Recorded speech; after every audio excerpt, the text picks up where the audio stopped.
What's up, guys? How you doing? So tonight, just got a couple words for you guys about future events with the youth group and stuff like that. So last week we had the bonfire and we had a great turnout for that. We had a bunch of you guys come out. It's just a great time. Also, we really appreciate the honest feedback that you guys gave. Make sure you guys keep wrestling with those things. Also, so this week we start our new series called Squad Goals, which is about surrounding yourself with people who are going to lift you up and being in good relationships and good friendships. Kevin is actually going to kick us off with that tonight. And then next week, we are going to go on Squad Goals again, and that's going to be our last week of it. It's just a 2-week series.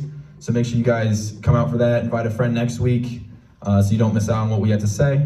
October 28th, which is not next week, but it's the next one. We actually are not going to have normal youth group. We're going to do an event called Trunk or Treat. And so middle school, so your guys' groups, are going to decorate a car and hand out candy from the car to our community. Anyone in our community can come. So make sure you guys invite people to come to that. It's a great way to reach people in our community and just serve our community in general. So make sure you guys come out for that and help out to make that happen, because we need you guys to be able to do something like that. So I'm gonna go ahead and pray for us, and then we're gonna go ahead and get started. Dear Jesus, I pray for each and every one of these students' hearts. Lord, I pray that you open them to what Kevin has to say tonight, and that if we see something in our life that maybe we need to work on, maybe we need to improve on, that we will take the necessary steps, talk to a leader, talk to a trusted adult, talk to somebody, and help us get from point A to point B and to look more like you and start to love more like you. In your wonderful name, amen. God's story, Ruth. So part of God's story is about a woman named Ruth, and it begins like this. Ruth lived in a place called Moab and was married to a guy who was part of God's special family, the Israelites. A few years later, though, Ruth's husband died. Instead of returning to her family, which would have been expected, she stayed with Naomi, her husband's mom. Naomi tried to get Ruth to go back to her family in Moab, but Ruth wouldn't leave Naomi, no matter what. In fact, she wanted to go back to Israel with her. Ruth said, "Your people will be my people, and your God will be my God." So they both returned to Naomi's home in Bethlehem. Back then, though, it was hard for women to find work. Usually, they had to be taken care of by their husband or a dad. It's really hard to imagine that now, but Naomi and Ruth might not have even known how they'd survive. At first, to get food, Ruth went to the fields of a man named Boaz and followed his harvesters around. If they dropped anything, even just a piece of grain, she picked it up. This was called gleaning. Ruth worked from morning to night and barely even took a break. Boaz noticed. He told his workers to leave behind some extra grain for her to gather. When Naomi heard about this, she was overjoyed because Boaz was Naomi's relative and what's called a family redeemer.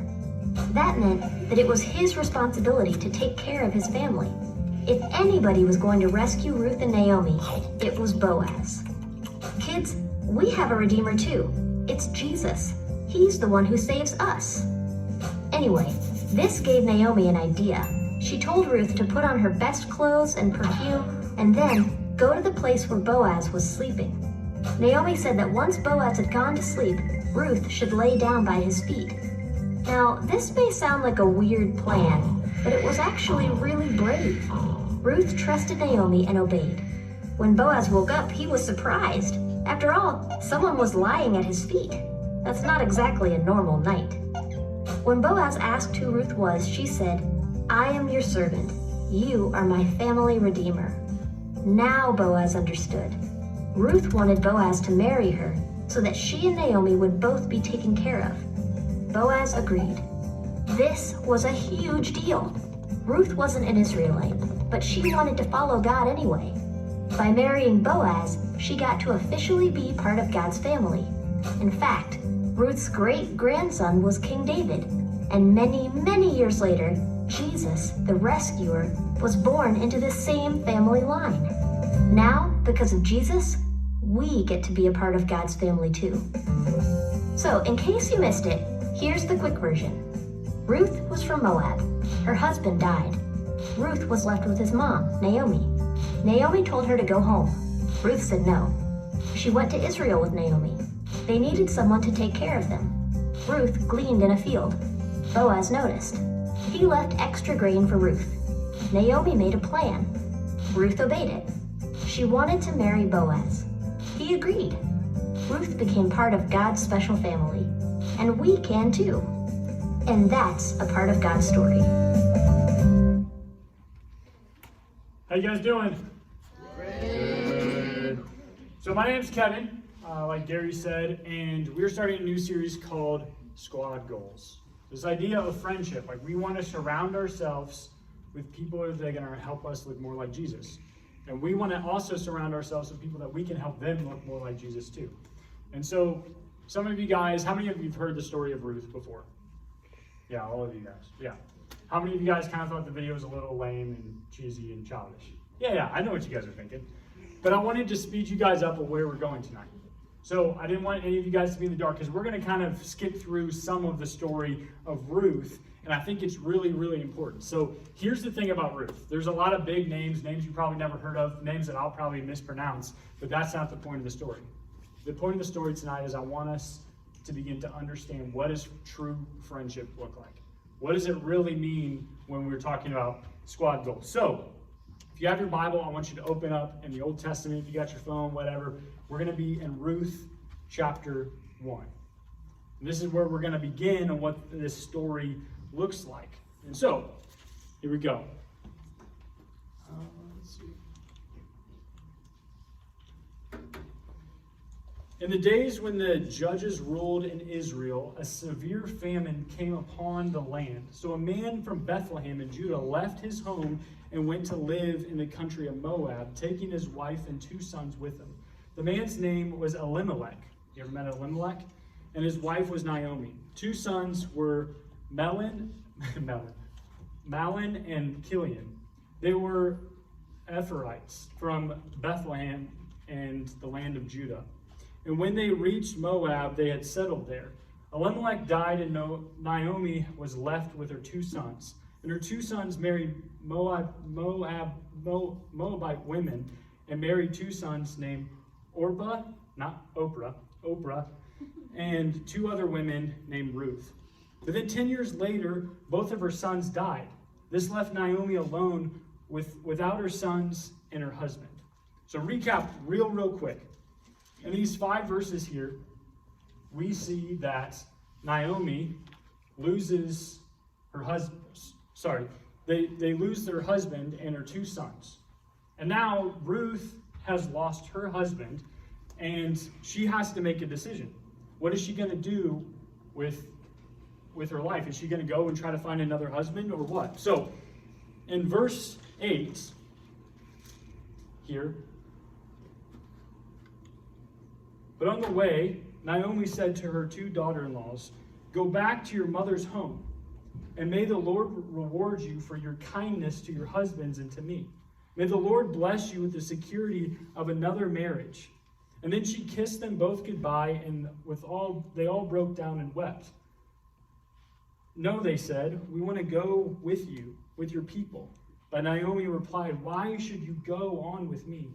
Can I still give birth to another son that could grow up and be your husband's? No, daughters, return to your parents' home, for I am too old to marry again. And even if it was possible, and I were able to get married tonight and bear sons, then what? Would you wait for them to grow up and refuse to marry someone else? No, of course not, my daughters. Things are far more bitter for me than for you, because the Lord has raised his fist against me." So, what's going on here? Naomi just wants them to go and get married. Somehow she feels so bitter and enraged that somehow God is frustrated with her, and she doesn't want that for the 2 girls. And so here we're seeing that decisions, they decide to stay no matter what. Ruth is going to stay. And here's the deal.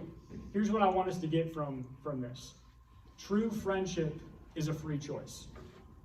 True friendship is a free choice. Think about the people that you hang out with. If you're writing something down, I would write that down. True friendship is a free choice. You get to choose who you're friends with. Who are you going to be friends with? Are you going to pass them in the hallway and be like, I don't know if I want to be friends with them? Ruth had a true choice. Like, Naomi's not her age. She could have just said, okay, my husband's dead. I'm going to get out of here. But that wasn't the case for her. So, I know I've done a lot of reading, but I want to go back to verse 19. So the two of them continued on their journey. And when they came to Bethlehem, the entire town was excited by their arrival. It was really Naomi. The woman asked. Don't call me Naomi, she responded. Instead, call me Mara. For the mighty has made my life very bitter for me. I went away full, but the Lord has brought me home empty. Why call me Naomi when the Lord has caused me suffering and the Almighty has sent such tragedy upon me? So Naomi returned to Moab and accompanied her by her daughter-in-law Ruth, the young Moabite woman. They arrived in Bethlehem in late spring in the beginning of barley harvest. So, once again, Naomi is still very angry, bitter, but she's not left alone. I mean, have you ever been so mad and so angry by yourself? You begin to have this dialogue with yourself when you're really frustrated. You can convince yourself that the situation is way worse than it actually is. But Naomi thankfully has a friend. She has Ruth. And so for us thinking through these things, when someone is so angry, you're so angry, who do you turn to? When you're frustrated, who do you turn to? Think about that for a second. When you're upset, who's the first person that you want to message, go to, or whatever? Think about that. Your mom? Okay. All right, that's fair. I don't think that's true, but maybe it is. Okay. So, but here's the other thing. They were traveling because there was no food. It was hard to come by, no jobs. But they go to Naomi's home where they meet Boaz. You guys remember Boaz in the story? Yeah. Boaz is, who is Boaz? The farmer. Yeah? And who is Boaz going to marry? Ruth. Spoiler alert, yeah. Ruth. Awesome. So, real quick, chapter 2, verse 10, 11, and 12. Ruth fell at his feet and thanked him warmly. What have I done to deserve such kindness? She asked. I'm only a foreigner. So remember the kind of a weird part of the story where she laid at his feet? Yes, I know, Boaz replied, but I also know about everything you have done for your mother-in-law since the death of your husband. I've heard that you've left your father and mother and your own land to live here among the complete strangers. May the Lord, the God of Israel, under those wings you have come to take refuge, reward with full for what you have done. So it's kind of the weird part of the story where she goes and lays at this guy's feet. Obviously, he didn't have a security system. She just was able to get in and lay near the bed there. But Boaz obviously was scared. That'd be kind of weird if you just woke up and someone was laying at the end of your bed there. But it must have worked somehow because Boaz and Ruth got married, right? And Naomi provided a husband and encouraged Ruth in this way. And I know this is a bizarre story. We're going to get to kind of the meat of what's going on here. And Ruth continues, she doesn't leave Naomi alone and cares for her at an old age. So at the very end of this story, we find out that actually they have Boaz and Ruth end up having this kid named Obed, who then has Jesse, then who has David, who eventually is the line of Jesus. So, in this story, Boaz redeems Ruth. Boaz redeems Ruth. But in reality, it's in the same way Jesus redeems us. The story of Ruth and Naomi is a story of loyalty, respect, love, friendship, humility. And it would have been really easy for Ruth just to leave, to go find people her own age, to go find a husband, but God had something much different for her. So what? I mean, this story seems kind of confusing. There's a lot of people we've never met. It's an Old Testament story. What does it mean? So what? Here's a few things. I want us to really, really dive into these three things. This is what I want you guys to get out of tonight between Naomi and Ruth's relationship. The first one is true friendship is self-giving. True friendship is self-giving. It's not selfish. It's not selfish. There's probably been moments in your life that you guys are selfish, or you know someone that has been selfish. True friendship is not selfish. It's not what we can get out of it, but what we can give. There's mutual benefits there. The second thing is true friendship breaks down boundaries. Breaks down boundaries. Boundaries of maybe age. Ruth and Naomi weren't even close in age, but they were still friends. Race, gender, relationship, hobbies, social status, whatever it is, it can break down those things. And Ruth and Naomi, they were completely different people, but the differences can begin to make a stronger relationship. And the third thing is this. True friendship brings us and others closer to God. If you're really pursuing friendships that are going to be God-honoring, they should be pushing us towards Jesus and helping us look more like him. So the bottom line, what I want you guys to get out of this tonight, God gives us people who are good for us, even if they aren't the people we would ultimately choose for ourselves. Sometimes the people that are going to help us look more like Jesus aren't the people we would have ever imagined would be in our lives, that would ever be our friends. Maybe not the ones we would hand pick. So, in small groups, there's three things I want you guys to discuss. Three things. Who is your Ruth?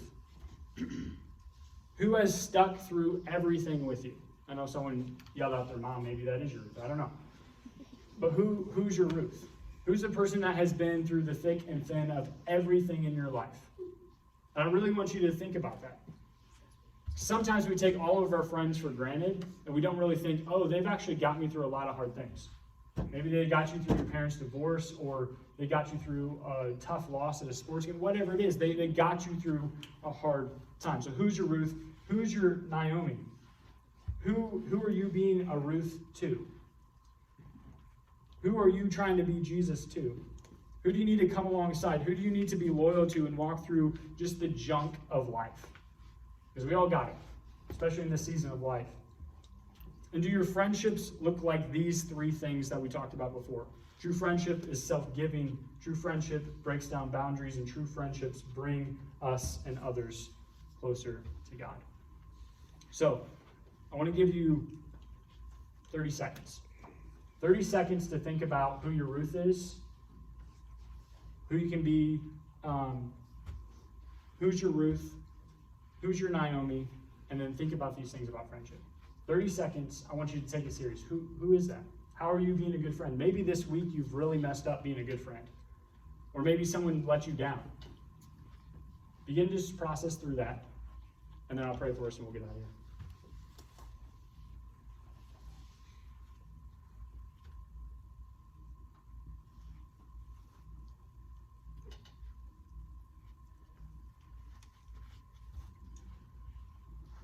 Jesus, you're the God of second chances.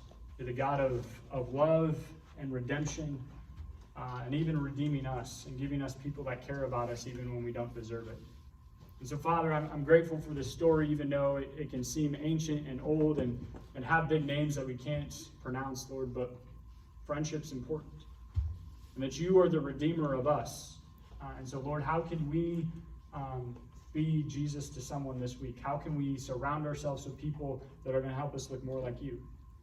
Friendships can truly change the trajectory of our lives. And so, Lord, I pray over each one of these students that they can be wise when they choose their friends, but also be a good friend, not just expect things out of other people. So, Lord, as we go to time of worship, that we could reflect on this. What does it look like to have true squad goals, as goofy as that title can be? What are our goals in friendship? Or do we just go around life seeing what we can get from other people? Would you fill us with your spirit and wisdom and discernment to understand what friendship looks like? Because people will disappoint us, but we know that you're a God who doesn't disappoint, that doesn't change, and who loves us dearly. Pray all these things in your name. Amen.